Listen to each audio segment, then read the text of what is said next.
Bismillahirrahmanirrahim. Assalamualaikum warahmatullahi wabarakatuh.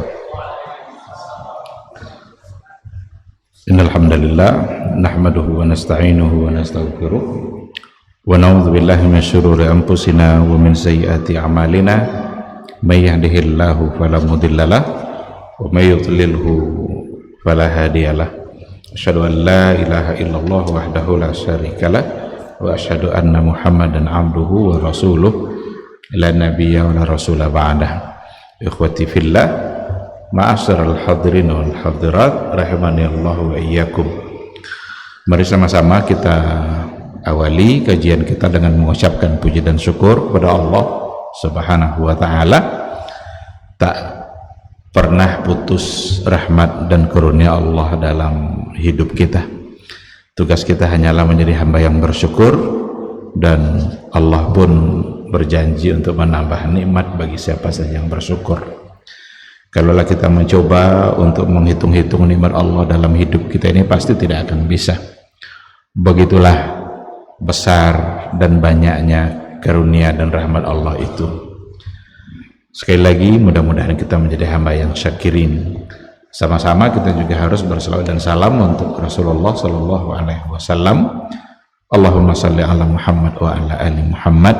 Mudah-mudahan kita senantiasa sabar dan istiqamah untuk berada di atas ajarannya, berada di atas sunnahnya.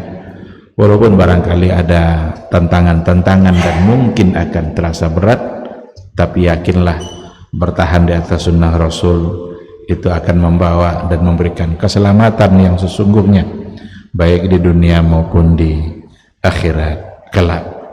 Ikhwati fillah, ma'asyiral hadirin wal hadirat rahimani Allah wa iyyakum. Sebelumnya saya mohon maaf karena macet pas di lampu merah itu, tapi alhamdulillah masih bisa sampai. Saya sudah khawatir tadi ini jangan-jangan tidak sampai kecuali menjelang Isya. Tapi alhamdulillah Allah mudahkan dan kembali kita bermajelis. Mudah-mudahan majelis ini dicatat sebagai amal saleh bagi kita bersama, yang bisa menjadi wasilah untuk mendapatkan kemuliaan kita di sisi Allah Subhanahu wa taala. Ikhwati fillah, kita akan kembali melanjutkan sirah, perjalanan sejarah dari kehidupan Rasulullah Sallallahu Alaihi Wasallam.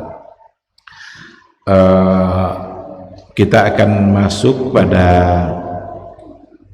peristiwa hijrah ke Habasyah, hijrah ke wilayah Habasyah. Habasyah itu sekarang barangkali disebut sebagai negara Ethiopia.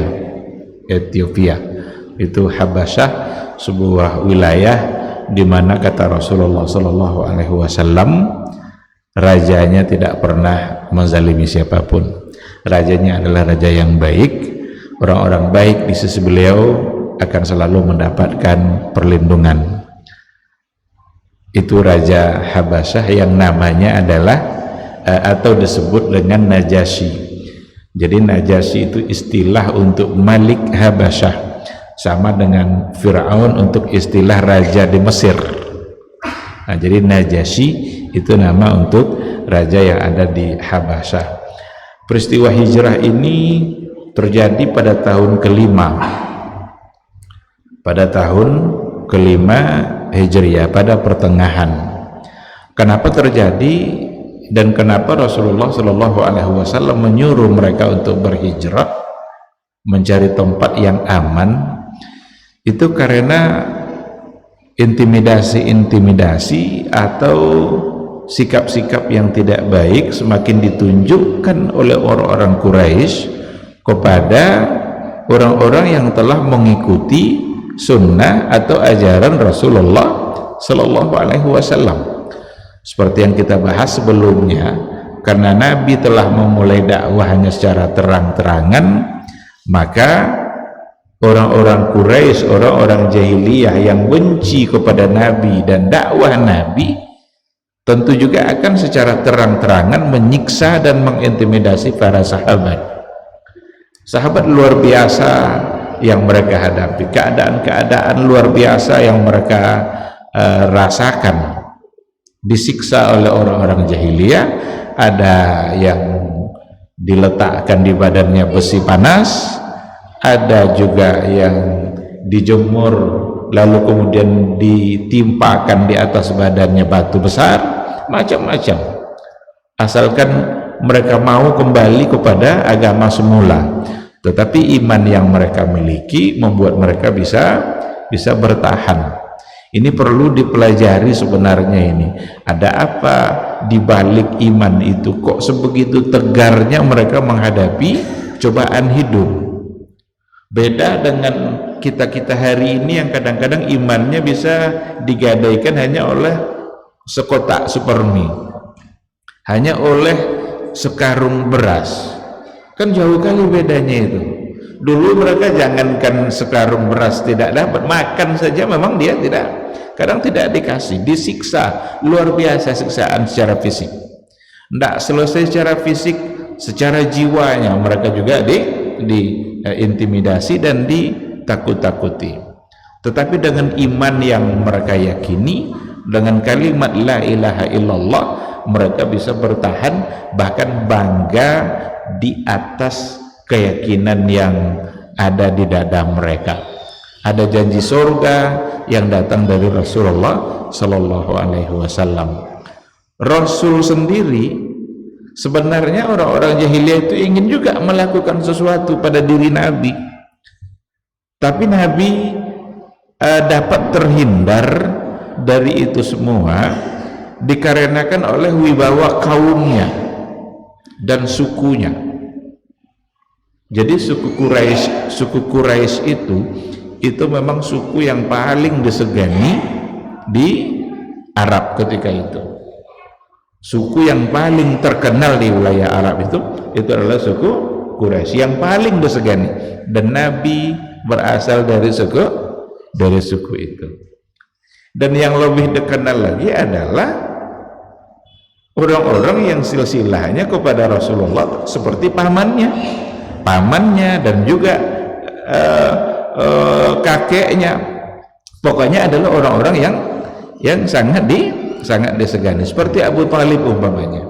Abu Talib itu orang yang disegani di tengah-tengah masyarakat Arab ketika itu, sehingga Rasulullah Shallallahu Alaihi Wasallam untuk siksaan-siksaan yang menyakitkan memang sedikit agak terhina.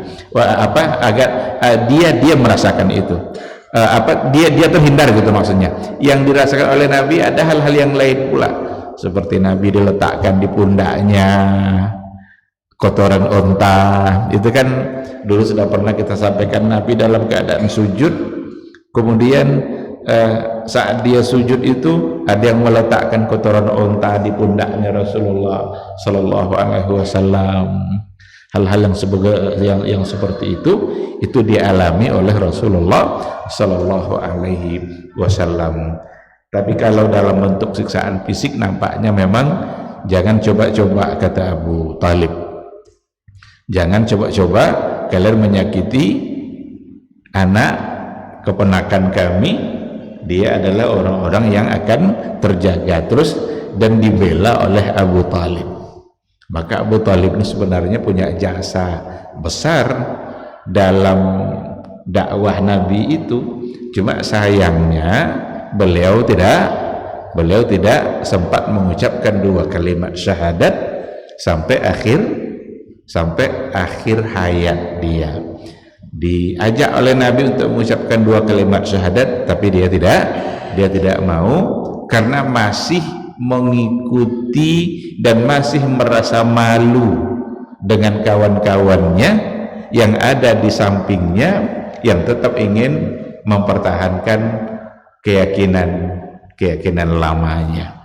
Nah, jadi keadaan yang sudah semakin memuncak itulah yang membuat Rasul sendiri berpikir agar mereka bisa pindah ke sebuah tempat di mana mereka aman untuk menjalankan keyakinan mereka. Yang menarik adalah menjelang hijrah ke Habasyah itu yang diturunkan ayatnya oleh Allah Subhanahu wa taala itu adalah surat Al-Kahfi. Jadi surat Al-Kahfi itu turun pada saat puncak intimidasi dan siksaan dirasakan oleh para sahabat menjelang mereka akan hijrah ke Habasyah itu di akhir tahun keempat dan di awal tahun kelima. Kita kalau kita baca surat Al-Kahfi itu ada beberapa kisah penting di dalamnya yang semakin mengokohkan imannya para sahabat. Kita tahu kan kisah Ashabul Kahfi. Ashabul Kahfi itu ada pemuda, 7 orang pemuda yang beriman kepada Allah Subhanahu wa taala, tetapi dia mendapatkan intimidasi dari raja yang hidup pada masa itu. Pada akhirnya ketujuh pemuda tadi itu lari dan bersembunyi di gua. Maka Al-Kahfi itu artinya adalah gua. Al-Kahf, lari dia ke dalam gua, bersembunyi dan akhirnya dia tertidur. Mereka tertidur, dikiranya tertidurnya hanya sehari atau setengah hari saja, karena mulai tidurnya di waktu pagi dan terbangunnya di waktu sore. Ketika matahari sore itu dia terbangun, dan mulainya tidur dulu di awal pagi. Dikiranya tidur hanya sehari saja, ternyata tidurnya adalah 309 tahun. Nah, coba bayangkan tidur selama 309 tahun, tak makan, tak minum, bahkan dia tetap menjadi pemuda. Kalau biasanya kita hidup biasa 309 tahun kan sudah sangat tua, mungkin sudah sangat tua sekali. Ini enggak, bangun dan tetap menjadi sebagai pemuda. Begitulah kalau Allah yang menghendaki. Nah, diturunkan surat Al-Kahfi ini, di dalamnya ada cerita, dan cerita itu pasti terjadi karena Allah yang menceritakannya untuk menambah kekuatan imannya para sahabat, bahwa keadaan yang dialami oleh mereka-mereka yang beriman kepada Rasul di hari itu ternyata keadaan yang juga dulu dialami oleh orang-orang yang sebelumnya. Rupanya memang kalau kita berada di atas kebenaran, dan itu tidak akan mulus, berada di atas kebenaran selalu saja mendapatkan ancaman dan intimidasi. Kira-kira sekarang masih seperti itu atau tidak? Artinya ketika kita ingin mempertahankan sebuah kebenaran, apakah akan mulus saja atau akan ada ancaman-ancaman yang akan dia hadapi? Apalagi zaman di kita hari ini nih, yang kebenaran sudah berbalik menjadi kebatilan, yang batil mau dianggap sebagai sebuah kebenaran. Kalau ada orang yang menyuarakan kebenaran di tengah-tengah orang yang punya kepentingan dengan sebuah kebatilan, maka orang yang perjuangkan kebenaran ini akan mendapatkan ancaman. Mungkin dipenjara, mungkin disiksa. Kenapa? Ada kepentingan mereka akan terusik oleh kebenaran yang mereka perjuangkan. Nah, jadi kisah Ashabul Kahfi yang ada dalam surat Al-Kahfi itu sendiri semakin menguatkan keyakinan mereka untuk bertahan di atas akidah yang dibawa oleh Rasulullah Sallallahu Alaihi Wasallam. Dan di situ ada gambaran, berarti ketika ada ancaman, tidak mengapa kalau kita mencari satu tempat di mana di situ kita bisa menjadi aman. Berarti kan Ashabul Kahfi pindah dari ancaman ke sebuah tempat di mana mereka di situ tersembunyi dan bisa terjaga keyakinannya. Ini logikanya sama. Sekarang mereka diancam di kota Mekah, terancam di kota Mekah. Bagaimana cara agar mereka bisa tetap terpelihara? Maka berarti tidak mengapa kalau mereka pindah mencari satu wilayah di mana mereka di situ bisa aman. Dan disitulah Rasulullah mengatakan, Rasulullah Shallallahu Alaihi Wasallam, bahwa di sana ada seorang raja, la yuzlamu indahu ahadun, tidak dizalimi, tidak dianiaya seorang pun di sisi mereka. Nah, ini ayat ini turun sebelum hijrah. Al-Kahfi itu turun sebelum hijrah, maka surat Kahfi itu masuk dalam kategori surat Makkiyah, surat yang turun di Makkah. Dalam Al-Kahfi itu juga ada kisah Nabi Musa dengan Nabi Khidir. Jadi kan Nabi Musa pernah satu ketika dia merasa bahwa dialah yang paling alim, tapi Allah ingin memberitahukan bahwa nggak boleh kita sombong dengan ilmu yang kita miliki. Kalau seandainya kita sudah memiliki banyak ilmu, jangan pernah merasa bahwa kita adalah orang yang paling alim. Allah ingin memberikan pelajaran kepada Nabi Musa, maka disuruhlah Nabi Musa itu untuk ketemu dengan seorang hamba Allah yang disebut-sebut namanya adalah Khidir. Ketemulah karena Allah yang memerintahkan, ketemulah Nabi Musa dengan Nabi Khidir itu. Dicari, ternyata udah lewat. Dan dia merasa lapar, diminta kepada kawannya Yusha bin Nun, dia berdua yang berangkat, coba bawa makanan kita kemana? Mana makanan kita tadi? Sudah lapar nih, ayo kita makan. Ternyata makanan yang dibawa tadi ketika dia berhenti, kan dia bawa makanannya ikan tuh. Ikan yang menjadi bekal makanan dia itu melompat ke dalam laut dan lari. Ini lagi-lagi sesuatu yang dikehendaki oleh Allah Subhanahu wa ta'ala. Masa ikan yang menjadi bekal bisa lompat-lompat lagi? Maka kisah Qur'ani itu kalau datang dalam Al-Quran pasti benar. Jangan kita coba ukur nanti pakai akal kita. Kalau pakai diukur pakai akal kita, niscaya akan ada banyak kisah Quran yang akan kita tolak. Tapi wajib kita imani karena Allah yang menceritakan. Pas dibilang oleh Yusha bin Nun bahwa tadi ikan kita pergi katanya. Itulah tempat yang kita cari itu. Ayo mundur lagi mencari tempat di mana tadi ikannya melompat ke dalam laut. Ternyata disitulah hamba Allah yang namanya Khidir itu ditemukan oleh Nabi Musa. Yang masyhur pada 3 peristiwa itu kan, dia menyeberang, kemudian sampannya dibocorkan, ketemu sama anak kecil, dibunuh oleh Nabi Khidir. Padahal anak kecil tentu berhak untuk hidup, dan satu kesalahan kalau kita menyakitinya, apalagi membunuhnya. Tapi Khidir melakukan itu.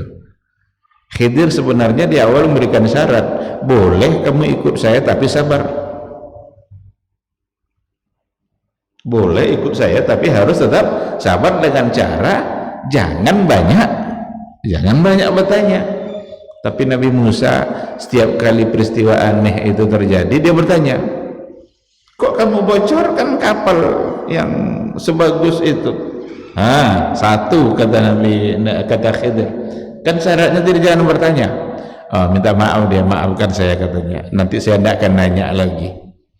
Ternyata peristiwa yang kedua, anak kecil dibunuh oleh Nabi Khidir tanpa ada alasan apapun di pandangan Nabi Musa. Nabi Musa nanya lagi, kenapa kamu bunuh? 2 katanya, tadi janjinya kamu tidak bertanya. Kasih saya satu kesempatan lagi, kalau saya bertanya lagi nanti udah kita pisah. Ternyata peristiwa yang ketiga, mereka sudah kehausan, lapar, nggak ada makanan, nggak ada masyarakat yang mau menjamu mereka, karena kebetulan masyarakatnya ada di situ masyarakat yang pelit-pelit semua. Tidak ada yang mau satu pun memberikan bantuan makanan apapun untuk dia berdua. Nabi Khidir menemukan satu rumah yang hampir roboh, lalu diperbaikilah rumah itu menjadi baik oleh Nabi Khidir. Kata Nabi Musa, alangkah eloknya kalau seandainya kamu minta upah dari kerja kamu ini, biar kita bisa makan. Berarti sudah 3, nggak ada lagi maaf untuk kamu, kita berpisah karena kamu tidak bisa sabar dan tetap bertanya setiap ada peristiwa yang terjadi. Diceritakanlah, diberikan penjelasan oleh Nabi Khidir kenapa dia melakukan itu. Ternyata itulah hal-hal yang tidak diketahui oleh Nabi Musa, tapi ada ilmunya pada Nabi Khidir. Nabi Khidir juga bukan karena semau dia, karena Nabi Khidir dia mengatakan ma fa'altu min amri, saya bukan membuat ini karena perintah saya ini, tapi ini datang dari Allah Subhanahu wa ta'ala. Dari kisah yang ada pada Nabi Musa dan Khidir, kenapa ini diturunkan sebelum mereka hijrah? Analisa para ahli sejarah. Pelajaran di sini diambil, hazil qissah tufidu anna az-zurufa la tajri wa la tuntiju hasab az-zahir daiman. Jadi dari kisah ini dapat diambil pelajaran bahwa sesuatu yang kita lihat secara zahir, sesuatu yang kita alami secara zahir, tidak mesti nanti memang itu yang diinginkan, tapi ada kebalikannya yang ingin diberikan oleh Allah. Apa maksud itu semua? Dan itu sebuah isyarat, itu sebagai sebuah isyarat yang diyakini oleh mereka bahwa keadaan-keadaan sulit yang sedang dihadapi oleh sahabat-sahabat pada hari ini sebenarnya itu hanyalah proses untuk menuju keadaan sebaliknya. Berarti pada saatnya nanti mereka umat Islam justru akan menguasai dan justru akan bebas sebebas-bebasnya untuk mengamalkan Islam. Oke, sekarang mungkin mereka diintimidasi. Oke, mereka sekarang mungkin diancam, disiksa. Tapi itu hanyalah proses yang perlu dilewati untuk kemudian dia mendapatkan keadaan yang sebaliknya. Sampan bagus dibocorkan. Secara zahir dalam pikiran kita itu tidak baik, tapi ternyata menjadi baik karena kalau tidak itu dibocorkan oleh Nabi Khidir, maka sampan ini akan dirampas oleh seorang raja. Wa kana wara'ahu malikun ya'khudhu kulla safinatin ghasba. Di belakang mereka akan ada seorang raja yang akan merampas semua sampan-sampan itu kalau seandainya sampannya masih bagus. Mana yang lebih baik, tetap punya sampan tapi bocor dan itu bisa diperbaiki, atau tidak punya sampan sama sekali? Tentu punya sampan walaupun bocor kan bisa ditambal, tapi kalau sudah tidak ada, apa yang mau ditambal? Sampan yang sudah tidak ada. Begitu juga dengan membunuh anak. Ternyata anak kecil ini kalau dia tidak dibunuh, dialah yang akan merusak kehidupan orang tuanya nanti pada masa yang akan datang. Nanti ada kebalikan dari situasi. Nah, jadi pelajarannya di situ bahwa sesungguhnya apa yang dialami oleh orang-orang Islam, para sahabat yang telah beriman kepada Allah dan Rasulnya pada saat itu sesungguhnya adalah keadaan sebagai proses untuk menuju situasi yang sebaliknya, dan pada akhirnya memang umat Islam berjaya di bawah kepemimpinan Rasulullah Sallallahu Alaihi Wasallam. Ikhwati fillah, di dalam surat Al-Kahfi itu juga ada kisah Dzulqarnain. Ini 3 kisah inilah sebenarnya yang ketika diturunkan melalui surah Al-Kahfi itu membuat para sahabat benar-benar berada pada kekuatan iman. Jadi Dzulqarnain itu dimana dikatakan dari kisahnya Dzulqarnain itu tufidu annal arda lillahi yurithuha min ibadihi may yasha. Dari kisah itu dapat diambil satu pelajaran bahwa sesungguhnya bumi ini adalah milik Allah. Bumi milik Allah. Jadi yang bumi itu bukan hanya Mekah saja, semua al-ard, semua bumi ini, wilayah manapun itu adalah milik Allah yang diwariskannya kepada hamba-hambanya yang dia kehendaki. Wa annal falaha innama huwa fi sabilil iman dunal kufur, dan sesungguhnya kemenangan itu hanyalah ada di jalan iman, bukan di jalan kekufuran. Oleh karena itu mereka berada di wilayah mana saja itu tidak ada masalah. Bukan kalaupun bukan mereka di Mekah, tapi mereka pindah ke wilayah yang lain, maka juga tidak ada masalah. Diperkuat oleh turunnya surat Az-Zumar. Ada di antara ayatnya yang mengatakan lilladzina ahsanu fi hadhihi dunya hasanah wa ardullahi wasi'ah. Bagi orang-orang yang ahsanu, orang-orang yang berbuat baik di dunia ini, dia mendapatkan hasanah, mendapatkan kebaikan. Wa ardullahi wasi'ah, dan bumi Allah ini wasi'ah, sangat luas. Memperkuat apa yang ada pada kisah Dzulqarnain tadi. Turun pula surat Az-Zumar, lengkap sudah penguat iman mereka. Kalau kita diintimidasi kita bisa pindah. Bumi ini semuanya adalah milik Allah, dan keadaan yang kita hadapi sekarang ini adalah proses untuk menuju keadaan yang sebaliknya. Dan mereka bersemangat. Setelah itulah mereka melakukan hijrah ke Habasyah. Ada 2 kali pelaksanaan hijrah ke Habasyah itu. Yang pertama sekali itu dalam bulan Rajab tahun ke-5. Bulan Rajab tahun ke-5, di mana yang ikut berhijrah ketika itu dalam catatan sejarah itu belasan orang, belum dalam jumlah yang banyak. Belasan orang, walaupun catatan ahli sejarah bisa berbeda. Ada yang bilang 12 orang, ada yang bilang 17 orang, dan di situ ada yang laki-laki dan juga ada yang perempuannya ikut mereka hijrah. Dan hijrahnya ke Habasyah itu diam-diam agar tidak diketahui oleh orang-orang Quraisy, karena kalau diketahui itu pasti dicegat. Pergilah mereka diam-diam, dan mereka mendapatkan kapal untuk menyeberang ke sana dengan bayaran nisfu dinar, setengah dinar untuk menyeberang itu.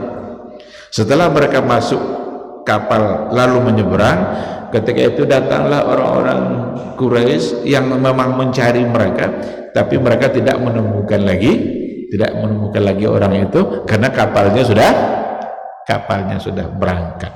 Berarti dari dulu sudah ada itu kan pelayaran seperti itu, menyeberang seperti itu, berarti sudah ada, karena mereka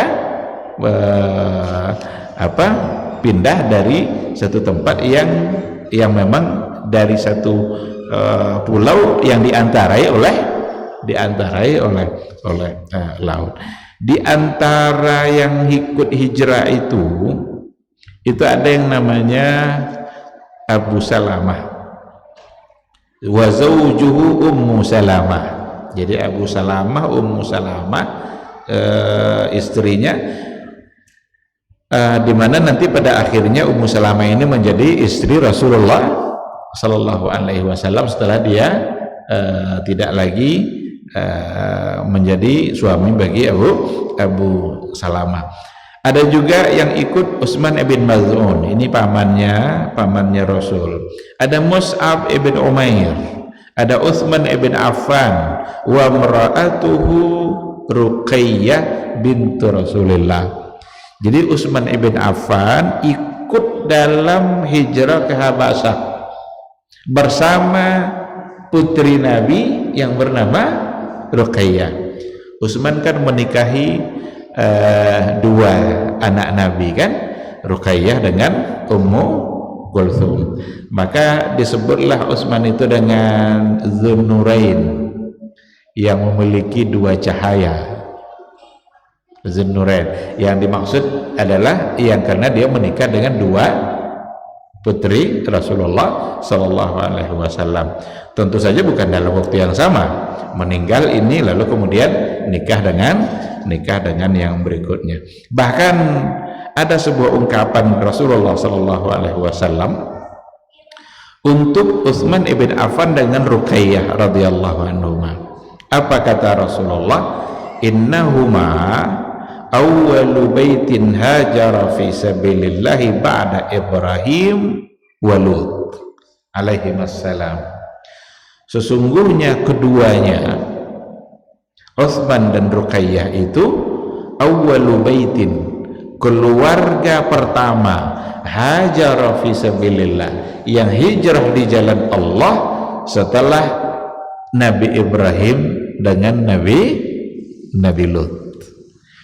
Jadi Nabi Ibrahim kan dulu juga disuruh hijrah kan, hijrah dari Palestina menuju Mekah, di mana Mekah tidak ada siapa-siapa. Lut juga bersama keluarganya disuruh untuk berhijrah di jalan Allah. Dan setelah itu yang hijrah dalam bentuk keluarga seperti itu, kata Rasul, adalah Utsman dengan Ruqayyah. Awwalu baitin hajara, keluarga pertama yang berhijrah di jalan Allah setelah Nabi Ibrahim dan Nabi Lut alaihi wassalam. Keberadaan mereka di Habasyah itu tidak lama, hanya hitungan bulan, 2 bulan saja, karena dikatakan di bulan Syawal mereka kembali lagi. Apa penyebab mereka kembali? Sampailah isu kepada mereka bahwa orang Mekah itu semuanya sudah menerima Islam.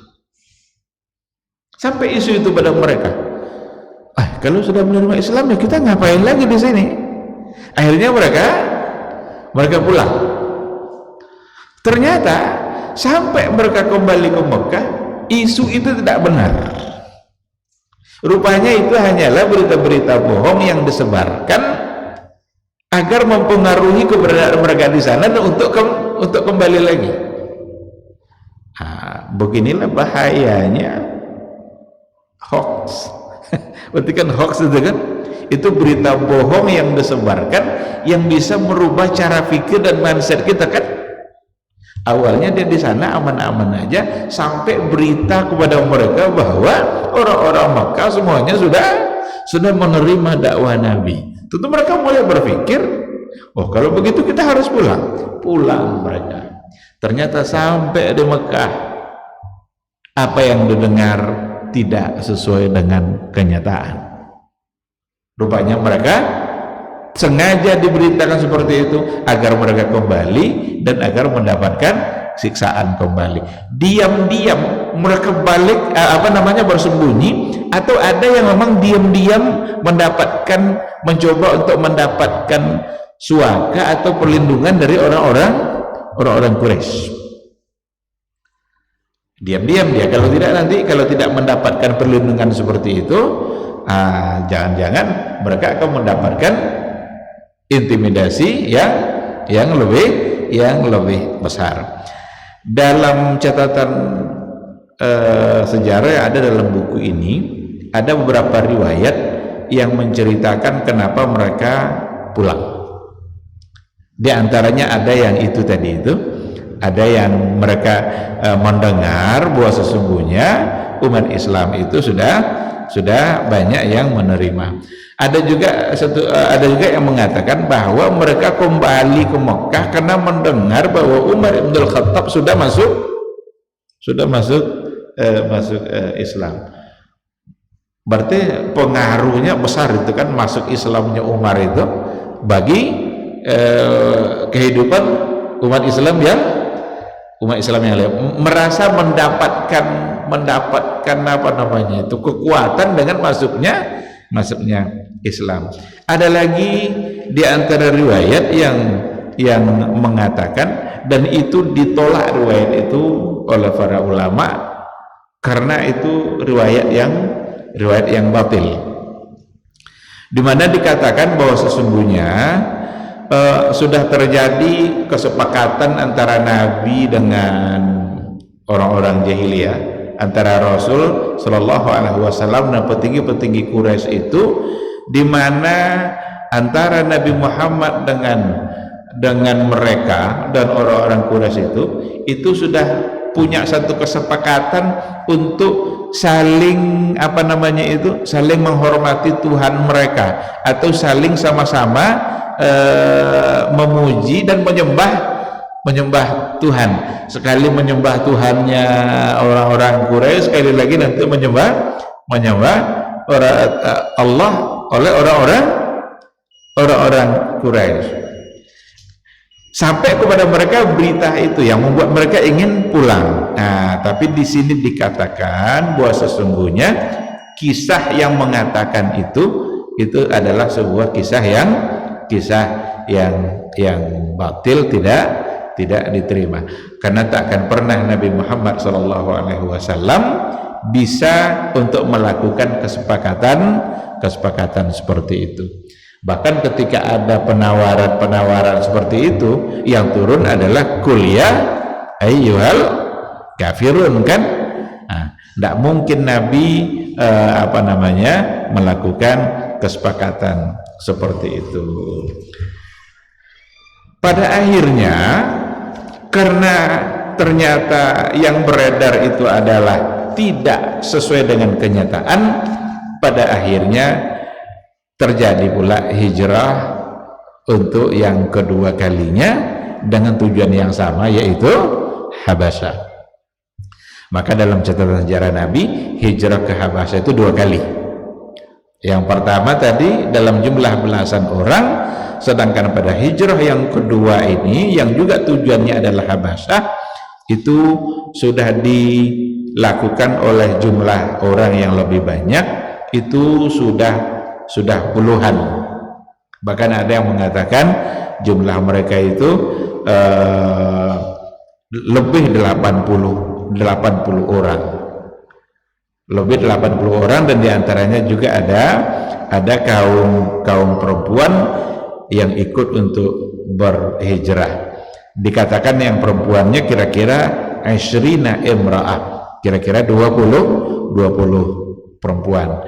Tapi untuk angka dalam catatan sejarah kadang bisa berbeda, tapi perbedaannya ya tidak jauh-jauh angkanya itu.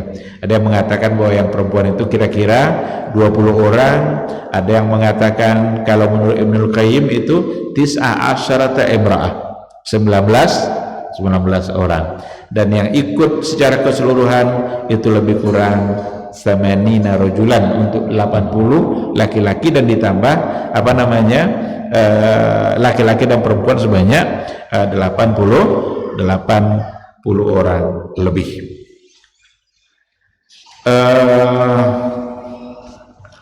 Baik, waktu Isya sudah masuk. Karena pada hijrah yang kedua ini ada langkah-langkah yang dilakukan oleh orang Quraisy.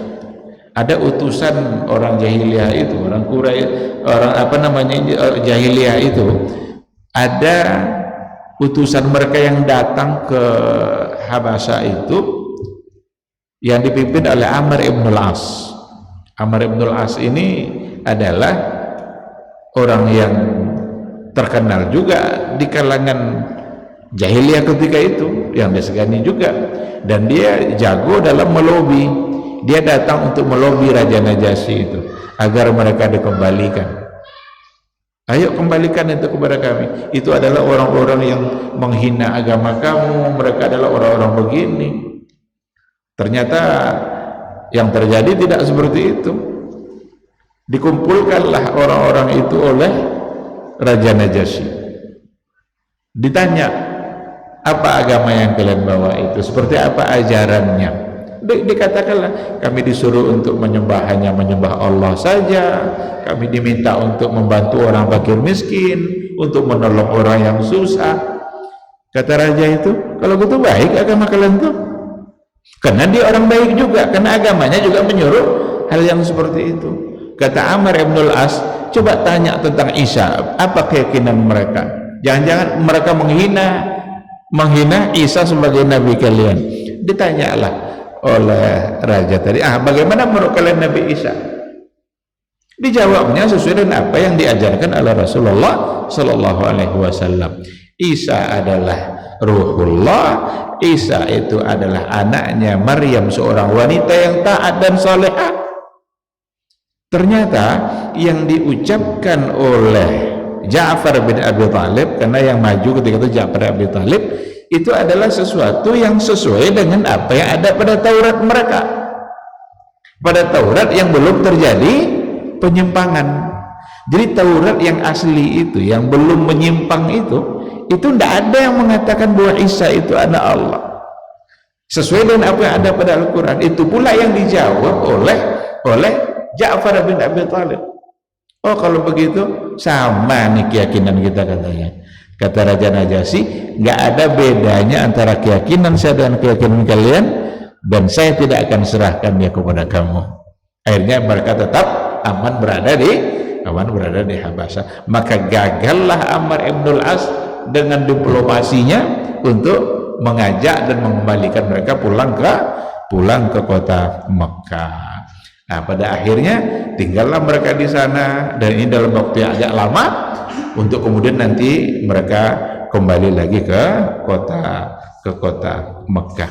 Barangkali ini mungkin yang bisa kita sampaikan, karena waktu insya Allah nanti kita sambung, kita coba lihat pelajaran-pelajarannya, dan juga terkait dengan apakah Najasyi itu sebagai seorang raja yang Islam, yang Muslim, atau tetap berada dalam keyakinannya sebagai ahlul kitab, karena ada riwayat yang menceritakan itu.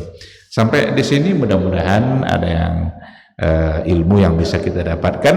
Semoga iman kita senantiasa kokoh dengan belajar sejarah, sebagaimana kokohnya iman para sahabat dulu ketika mereka menghadapi berbagai macam rintangan. Terima kasih. Subhanakallahumma bihamdika asyhadu an la ilaha illa anta astaghfiruka wa atubu ilaik. Wassalamualaikum warahmatullahi wabarakatuh. Dr. Dasman Yaya Ma'ali LCMA Hafizahullah, Dr. Helmi Basri LCMA Hafizahullah, Dr. Hidayatullah Ismail LCMA Hafizahullah.